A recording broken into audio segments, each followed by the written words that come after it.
ഞാൻ doctor Binu Krishnan, PRS ആശുപത്രിയിലെ ശ്വാസകോശ രോഗ വിഭാഗം സീനിയർ കൺസൾട്ടന്റ് ആണ്.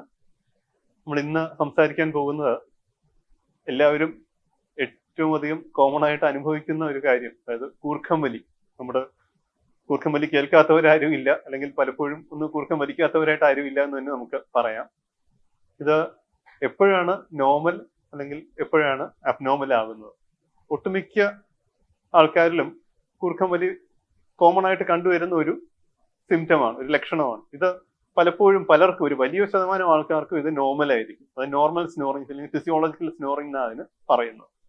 ഇത് എപ്പോഴാണ് അസുഖമാകുന്നതെന്ന് വെച്ചാൽ ഇതിനോടൊപ്പം മറ്റു ലക്ഷണങ്ങളും കണ്ടു തുടങ്ങുമ്പോഴാണ് ഇതിനെ നമ്മളൊരു അസുഖമായിട്ട് നമ്മൾ തന്നെ പരിഗണിക്കേണ്ടത്. ഉദാഹരണത്തിന്, നമുക്ക് പലപ്പോഴും പകൽ സമയങ്ങളിലൊക്കെ അമിതമായിട്ടുള്ള ക്ഷീണം, ഏതെങ്കിലും ഒരു സ്ഥലത്ത് ഇരിക്കുകയാണ്, പെട്ടെന്ന് അവിടെ ഇരിക്കുമ്പോഴും കണ്ണടഞ്ഞടഞ്ഞങ്ങ് പോകുന്നു, ഒന്ന് ഉറങ്ങി വീഴുന്നു, അല്ലെങ്കിൽ ഉറക്കം തൂങ്ങി വീഴുന്നു. ഇതുപോലെ ഡ്രൈവ് ചെയ്യുകയാണ്, വണ്ടി ഓടിച്ചുകൊണ്ടിരിക്കുമ്പോൾ ഇടയ്ക്ക് വെച്ച് നമുക്ക് അല്പം ഒന്ന് നിർത്തി കഴിഞ്ഞാൽ തന്നെ ഇടയ്ക്ക് ഉറങ്ങണം തോന്നുന്നു, അല്ലെങ്കിൽ വണ്ടി ഓടിച്ചുകൊണ്ടിരിക്കുമ്പോൾ തന്നെ, ഡ്രൈവ് ചെയ്തുകൊണ്ടിരിക്കുമ്പോൾ തന്നെ നമുക്ക് പെട്ടെന്ന് ഉറക്കം വരുന്നു, മയക്കത്തിലേക്ക് പോകുന്നു. ഇതും ഒരു ചികിത്സ തേടുന്നതിന്റെ ഒരു ലക്ഷണമാണ്. ഇതല്ല ഈ പറഞ്ഞ കാര്യങ്ങളൊക്കെ തന്നെ. മറ്റൊരു ലക്ഷണമാണ് രാവിലെ ഉണരുമ്പോൾ തന്നെ അമിതമായിട്ട് ക്ഷീണം, നമുക്ക് അല്ലെങ്കിൽ തലയ്ക്കൊരു ഭാരം. ഇതെല്ലാം കാണിക്കുന്നത് നമ്മുടെ കൂർക്കം വലി മറ്റെന്തോ ഒരു അസുഖത്തിലേക്ക് വിരൽ ചൂണ്ടുന്നു. അതിൽ ഏറ്റവും കോമൺ ആയിട്ടുള്ള അസുഖം എന്ന് പറഞ്ഞാൽ സ്ലീപ്പ് ആപ്നിയ എന്ന് പറയും, അല്ലെങ്കിൽ OSA എന്നാണ് അതിന് പറയുന്നത്, ഒബ്സ്ട്രക്റ്റീവ് സ്ലീപ്പ് ആപ്നിയ. അതായത് ഉറക്കത്തില് നമ്മുടെ ശ്വാസക്കുഴലിൽ അല്ലെങ്കിൽ ശ്വാസനാളങ്ങളിൽ ഉണ്ടാകുന്ന തടസ്സം, അതാണ് ഒബ്സ്ട്രക്ഷൻ. അതിൽ ഉറക്കത്തിലുള്ള ഓക്സിജന്റെ കുറവ്, അതിനെയാണ് സ്ലീപ്പ് ആപ്നിയ എന്ന് പറയുന്നത്. അതിന്റെ ഏറ്റവും അധികം കണ്ടുവരുന്ന ലക്ഷണം എന്ന് പറഞ്ഞാൽ ഈ കൂർക്കം വലിയാണ്. അപ്പൊ ഈ കൂർക്കം വലി ഉള്ളവർക്ക് ഞാൻ ഈ പറഞ്ഞ ലക്ഷണങ്ങൾ, അതായത് അമിതമായിട്ട് പകൽ സമയത്ത് ക്ഷീണം വരുന്നു, അല്ലെങ്കിൽ മയങ്ങണം തോന്നുന്നു, എവിടെ ഇരുന്നാലും എവിടെയെങ്കിലും ഒന്ന് വെയിറ്റ് ചെയ്തിരുന്നാൽ മതി, നമ്മൾ പതുക്കെ അങ്ങ് ഉറങ്ങിപ്പോകും, അല്ലെങ്കിൽ ഒന്ന് TV കണ്ടുകൊണ്ടിരുന്നാൽ മതി, നമുക്ക് ഉറങ്ങണം തോന്നും, അല്പം ഒന്ന് ചായ കുടിച്ചു കഴിഞ്ഞ് എവിടെയെങ്കിലും ഇരുന്നാൽ മതി, ബാക്കി എല്ലാവരും എപ്പോഴും വളരെ ഉന്മേഷവന്മാരായിട്ടിരിക്കുന്നു, പക്ഷെ നമുക്കാണെങ്കിൽ ഒന്ന് എവിടെയെങ്കിലും ഇരുന്ന് കഴിഞ്ഞാൽ അപ്പോൾ തന്നെ മയങ്ങണം തോന്നുന്നു.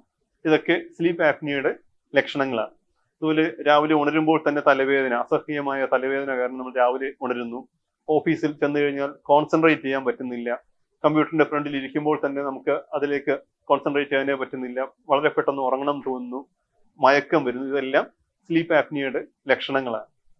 ഈ സ്ലീപ്പ് ആപ്നിയ നമ്മൾ ടെസ്റ്റ് ചെയ്യുന്ന, കണ്ടുപിടിക്കുന്നത് ആണ് സ്ലീപ്പ് സ്റ്റഡി എന്നാണ് ഇതിന് പറയുന്നത്. അതായത് പലപ്പോഴും ഈ സ്ലീപ്പ് സ്റ്റഡി ഒരു ഹോസ്പിറ്റലിലായിരിക്കും നമ്മൾ യൂഷ്വലി ഇത് ചെയ്യുന്നത്. ആശുപത്രിയിൽ രാത്രി സമയങ്ങളിൽ, നമ്മുടെ ഉറക്കത്തിന്റെ സമയങ്ങളിൽ നമ്മൾ ചെയ്യുന്നതാണ് ഈ സ്ലീപ്പ് സ്റ്റഡി എന്ന് പറയുന്ന ടെസ്റ്റ്.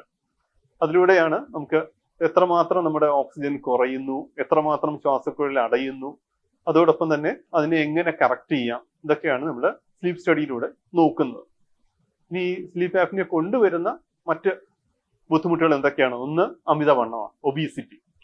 ഈ സ്ലീപ്പ് ആപ്നിയ ഒബീസിറ്റി അങ്ങോട്ടും ഇങ്ങോട്ടും ഇവര് ഒബീസിറ്റി ആപ്നിയ ഉണ്ടാക്കിക്കൊണ്ടിരിക്കും, ആപ്നിയ വണ്ണത്തിനെയും കൂട്ടിക്കൊണ്ടേയിരിക്കും, അങ്ങോട്ടും ഇങ്ങോട്ടും ഇവര് കൂട്ടിക്കൊണ്ടേയിരിക്കും. അതുപോലെ തന്നെ മറ്റൊരു ലക്ഷണമാണ് BP.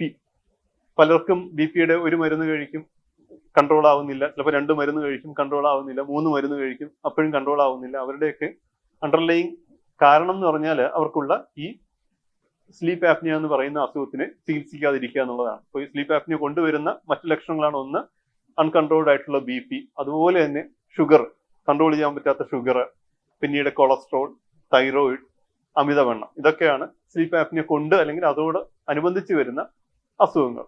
ഈ അസുഖങ്ങളൊക്കെ ഉണ്ട്, അതോടൊപ്പം തന്നെ നേരത്തെ പറഞ്ഞ ലക്ഷണങ്ങളും ഉണ്ടെങ്കിൽ തീർച്ചയായിട്ടും നമ്മളൊരു സ്ലീപ്പ് ആപ്നിയക്ക് വേണ്ടിയുള്ള ചികിത്സ അല്ലെങ്കിൽ സ്ലീപ്പ് ആപ്നിയക്ക് വേണ്ടിയുള്ള ടെസ്റ്റുകൾ നമ്മൾ നടത്തേണ്ടതാണ്.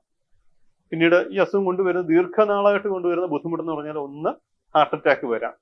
ഇവരിൽ സ്ലീപ്പ് ആപ്നിയ ഉള്ളവരിൽ ഹാർട്ട് അറ്റാക്ക് കൂടുതലായിട്ട് കാണപ്പെടും. അതുപോലെ തന്നെയാണ് സ്ട്രോക്കും, ബ്രെയിനിലുണ്ടാകുന്ന സ്ട്രോക്കും. ഈ 2 അസുഖങ്ങളുടെയും ഒരു കാരണമാണ് അൺട്രീറ്റഡ് ആയിട്ടുള്ളത്, ചികിത്സ തേടാത്ത സ്ലീപ്പ് ആപ്നിയ ഈ 2 അസുഖങ്ങളെയും കൂടുതലായിട്ട് ഉണ്ടാക്കുക.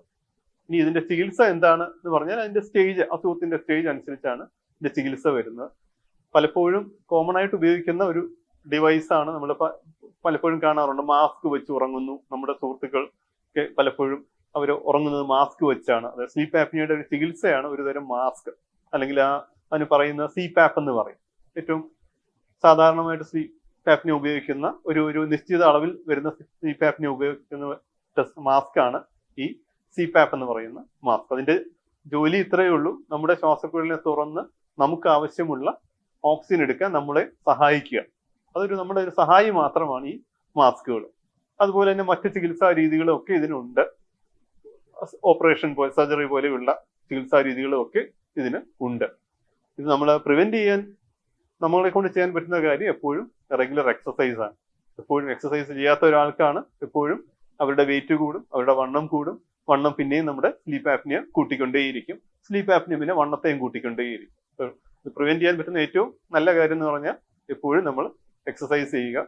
പിന്നെ ആപ്നിയ ഉണ്ടെങ്കിൽ തീർച്ചയായിട്ടും നമ്മളൊരു അതിന്റെ സ്പെഷ്യലിസ്റ്റിനെ, പൾമനോളജിസ്റ്റിനെ, സ്ലീപ്പ് സ്പെഷ്യലിസ്റ്റിനെ കണ്ട് അത് നമുക്ക് ആപ്നിയ ഉണ്ടോ ഇല്ലയോ എന്നുള്ള ഉറപ്പുവരുത്തുക. ഉണ്ടെങ്കിൽ അതിന്റെ ചികിത്സ എടുക്കുകയും ചെയ്യേണ്ടതാണ്.